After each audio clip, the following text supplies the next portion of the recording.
Hello everyone, welcome to Studygram channel. आइए आज हम देखेंगे सामान्य हिंदी में अनेकार्थी शब्द, यानी ऐसे शब्द जिनके अनेक अर्थ निकलते हैं। तो आज उन्हीं अनेकार्थी शब्द के हम कुछ परीक्षा जो उपयोगी प्रश्न हैं उनको हम इस वीडियो में देखने वाले हैं। तो आइए देखते हैं जो परीक्षा में पूछे गए ऐसे प्रश्न हैं, तो उन्हीं की प्रश्नों की श्रृंखला को हम देखने वाले हैं। पहला प्रश्न पूछ रहा है कि खग का अर्थ क्या नहीं होता है। बाण नहीं होता है, आकाश नहीं होता, पक्षी या फिर तारा। तो खग का इनमें से क्या अर्थ नहीं हो सकता। तो आप इसका सीधे उत्तर भी देख रहे हैं कि इसमें बोल रहा है कि जो खग का अर्थ वह नहीं, सी वाला नहीं, अर्थात आकाश इसका अर्थ कभी भी नहीं हो सकता। खग को हम बाण भी कह सकते हैं, पक्षी भी कहते हैं और तारा भी कहते हैं। तो ये तीन शब्द याद रखिएगा। खग पक्षी जानते हैं, तो खग को हम केवल पक्षी के नाम से ही नहीं जानते, उसको हम बाण भी कह सकते हैं और तारा भी कह सकते हैं। किंतु आकाश कभी भी खग का जो है अनेकार्थी शब्द नहीं हो सकता। आइए दूसरा प्रश्न देखते हैं। दूसरा प्रश्न पूछ रहा है कि खग नहीं बल्कि पूछ रहा है घन का क्या अर्थ नहीं हो सकता है। घन यानी जो बादल होता है, घन का तो आप सामान्य रूप से पर्याय समझ सकते हैं कि घन का मतलब बादल होता है। तो पूछा है कि इसका अर्थ क्या नहीं हो सकता। तो घन का देखिए, बादल तो ऑप्शन सी में दिया ही है। तो घन को हम बादल भी कहते हैं, ठीक है, बड़ा हथौड़ा भी कहते हैं और उसको हम क्या कहते हैं, तो घना या घर, इनमें से क्या घर नहीं कहते हैं, ठीक है। तो घन को हम कभी भी घर नहीं कहेंगे। घन को हम घना भी कह सकते हैं, बड़ा हथौड़ा और बादल कहते हैं। तो यहाँ पर दिया है कि घन को हम कभी भी घर का अर्थ नहीं समझ सकते, बाकी जितने भी दिए हैं वो सब घन का अर्थ हो सकता है। आगे तीसरा प्रश्न है कि अनेकार्थक शब्द के रूप में गुरु का कौन सा अर्थ नहीं हो सकता, अर्थात कौन सा गुरु का अर्थ अनुपयुक्त है। तो पहचानने में कठिन, शिक्षक, भारी, एक नक्षत्र। तो गुरु को हम शिक्षक के रूप में, अध्यापक के रूप में जानते हैं। तो इनमें से जो सही उत्तर है वह डी वाला, यानी कभी भी गुरु का अर्थ जो है वो एक नक्षत्र जो है वो हमेशा अनुपयुक्त अर्थात गलत होगा।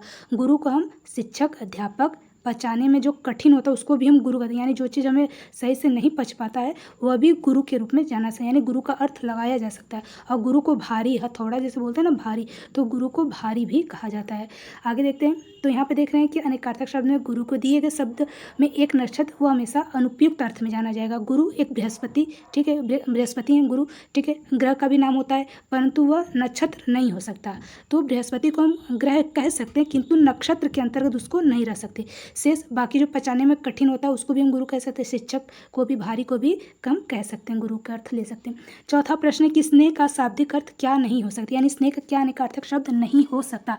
तो स्नेह को हम प्रेम भी कहते हैं और स्नेह को चिकनाई भी कहते हैं और स्नेह को तेल भी कहते हैं, किंतु स्नेह को हम गोद नहीं कहेंगे। गोद हम अंक को कह सकते हैं, यानी अंक जो संख्या होता है उसको हम गोद का पर्याय लगा सकते हैं, यानी उसको अनेकार्थक शब्द के अंतर्गत गोद को रख सकते हैं।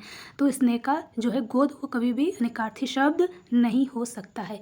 बाकी आप देख रहे हैं स्नेह अनेकार्थी शब्द प्रेम के, चिकनाई के, तेल, तीनों इन सभी के स्नेह के अर्थ बनते हैं। गोद जो है अनेकार्थी, देखिए यहाँ पे बोल भी रहा है कि अंक का अर्थ हो सकता है, अंक के अन्य अर्थ होते हैं, जैसे गोद कह सकते हैं। गिनती का भी जो अंक, संख्या जिसको कहते हैं, नाटक के जो अंक होते हैं उनको भी कहा जा सकता है, और अध्याय को, चिन्ह, संख्या, भाग्य को भी अंक कह सकते हैं।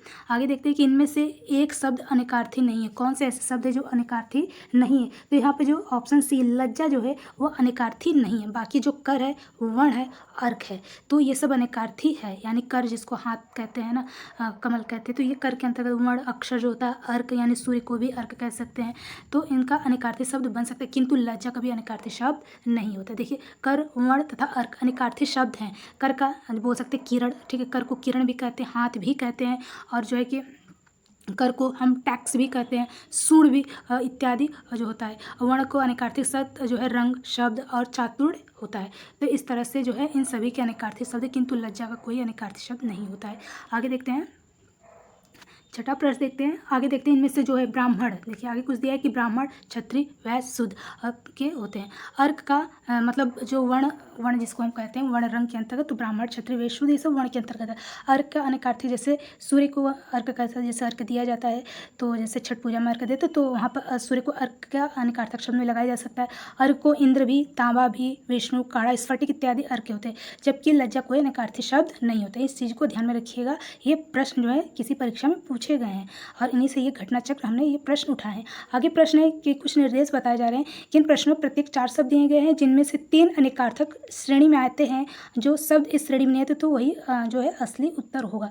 तो पूछा है कि अंबर, आकाश, वस्त्र, तो इनमें से कौन से जो है सबसे बिल्कुल भिन्न अर्थ बता रहा है। तो देखिए ऑप्शन जो डी है किरण, यानी जिसको अभी करके जो है अनेकार्थी शब्द है तो किरण जो है कर का हो जाएगा। बाकी अंबर, वस्त्र, आकाश ये तीनों का मतलब एक ही निकलेगा, तीनों का अर्थ एक ही निकलेगा। तो यहाँ किरण सबसे भिन्न है। ठीक है, आगे देखते हैं 7वां। इनमें क्या सबसे भिन्न आपको दिख रहा है? मधु है, शहद है, दूध है या शराब है। तो जो ऑप्शन बी है दूध, वो जीवन से ले सकते हैं ना, जीवन का बोल सकते हैं कि दूध जीवन का पर्याय अनेकार्थी शब्द के अंतर्गत आ सकता है। लेकिन मधु, शहद और शराब ये जो है एक शब्द के अनेकार्थक शब्द होते हैं, यानी मधु कहें चाहे शहद कहें चाहे शराब, इसके अनेकार्थक शब्द। किंतु दूध इनमें सबसे बिल्कुल इन चारों में से बिल्कुल भिन्न, क्योंकि दूध का हम अनेकार्थक शब्द जीवन से हम जोड़ सकते हैं। 8वां देखते हैं। 8वां इनमें सबसे क्या भिन्न है कि इंद्र है, ब्राह्मण है, सिंह है या फिर सूर्य है। तो क्या सबसे अलग जो दिख रहे हैं? तो ब्राह्मण, जिसको हम वर्ण के अंतर्गत रख रहे थे, रंग के अंतर्गत रख रहे थे, तो ये बिल्कुल अलग है, भिन्न है।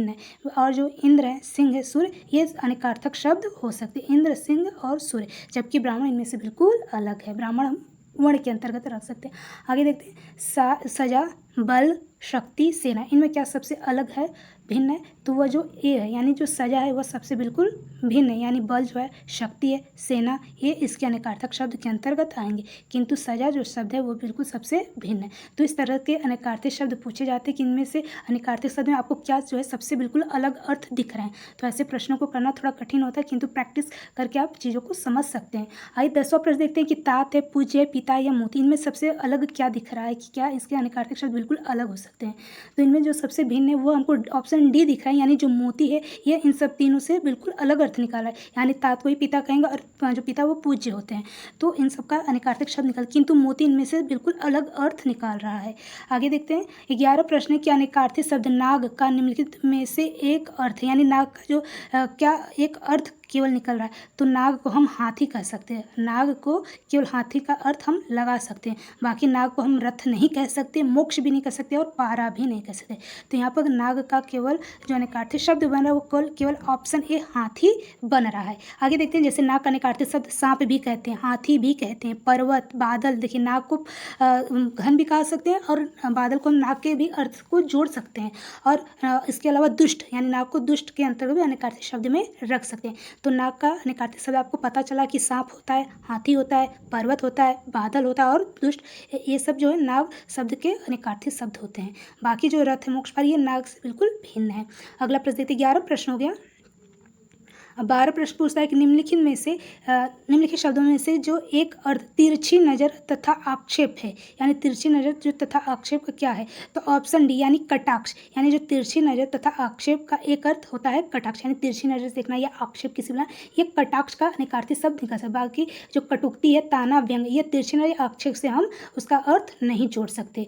तिरछी नज़र को हम आक्षेप कहते हैं और कटाक्ष भी कह सकते हैं, किंतु हम व्यंग उसको नहीं कहते। यहाँ प्रश्न पूछा कि निम्नलिखित में से एक अर्थ जो तिरछी नज़र और आक्षेप का जो है अनेकार्थी शब्द इनमें से क्या बन रहा है। तो ऑप्शन डी कटाक्ष ही बन रहा है। तो जो कटाक्ष है वह तिरछी नज़र आक्षेप का अनेकार्थी शब्द बन रहा है। बाकी कटुक्ति, ताना, व्यंग इन सब का अलग अर्थ निकलेगा।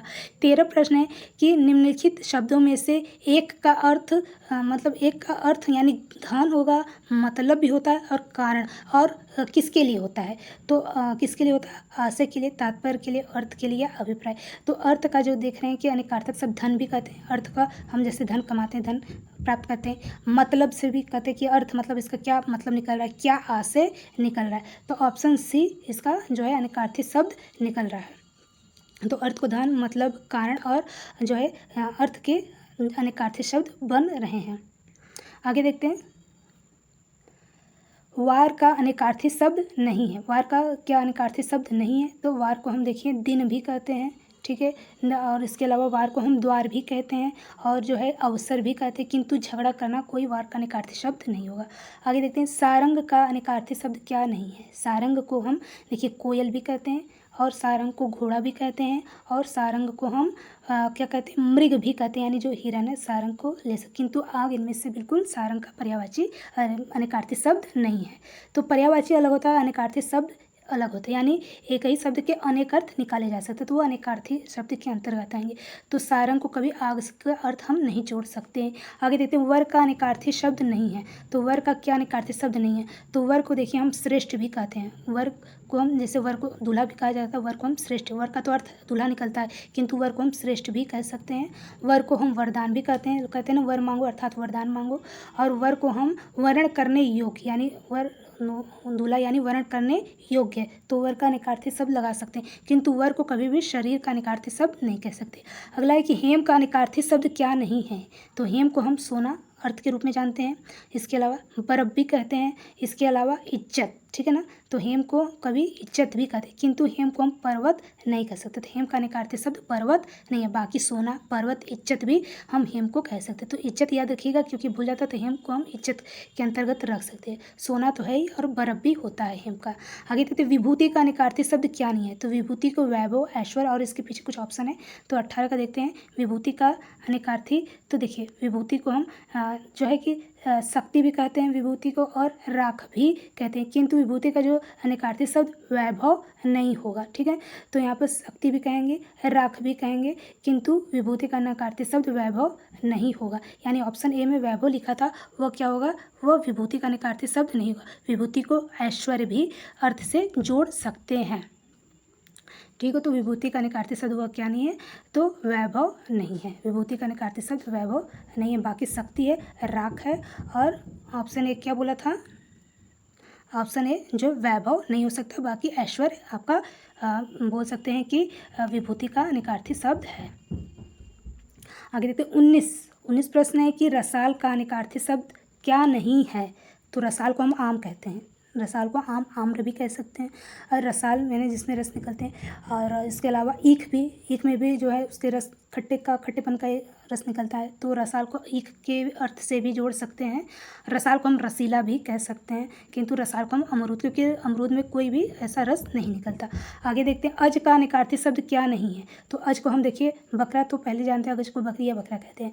अज को हम मेष भी कहते हैं, अज को हम राशि भी कहते हैं, अज एक राशि का नाम भी होता है, किंतु अज कोई वृत्त का अनेकार्थी शब्द नहीं है। ईड़ा का अनेकार्थी शब्द क्या नहीं है, तो ईड़ा को हम देखिए पृथ्वी भी कहते हैं, ईड़ा को हम गाय भी कहते हैं, और ईड़ा को हम वाड़ी भी कहते हैं, किंतु ईड़ा का हम चंद्रमा अनेकार्थी शब्द नहीं कह सकते।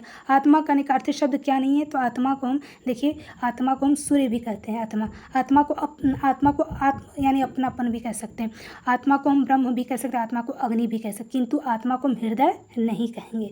आत्मा तो अपनापन होता है, या अपना तो आत्मा से जोड़ सकते, किंतु हृदय आत्मा का अनेकार्थी शब्द नहीं हो सकता। आत्मा को सूर्य कहेंगे, ब्रह्म कहेंगे, और अग्नि भी कहेंगे।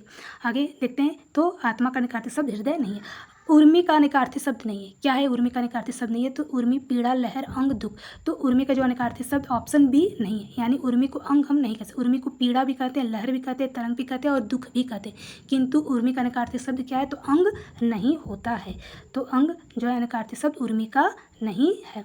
आगे देखते हैं खर का अनेकार्थी शब्द क्या नहीं है, तो खर का अनेकार्थी शब्द जो ऑप्शन डी, यानी खर को हम देव नहीं कह सकते, खर को हम गधा भी कहते हैं, खर को दुष्ट भी कहते हैं, और खर को तिनका के अर्थ से भी जोड़ सकते हैं, किंतु खर को देव के अंतर्गत नहीं रखेंगे। तो देव खर का अनेकार्थी शब्द नहीं, बाकी से जो है वो खर के अनेकार्थी शब्द हैं। आगे तो चलिए आज इतने ही कुछ 24 प्रश्न हमने अनेकार्थी शब्द के देखे जो परीक्षा में किसी न किसी में पूछे गए हैं। तो चलिए कुछ ऐसे ही नेक्स्ट टॉपिक को हम देखेंगे नेक्स्ट वीडियो में। तब तक के लिए जय हिंद।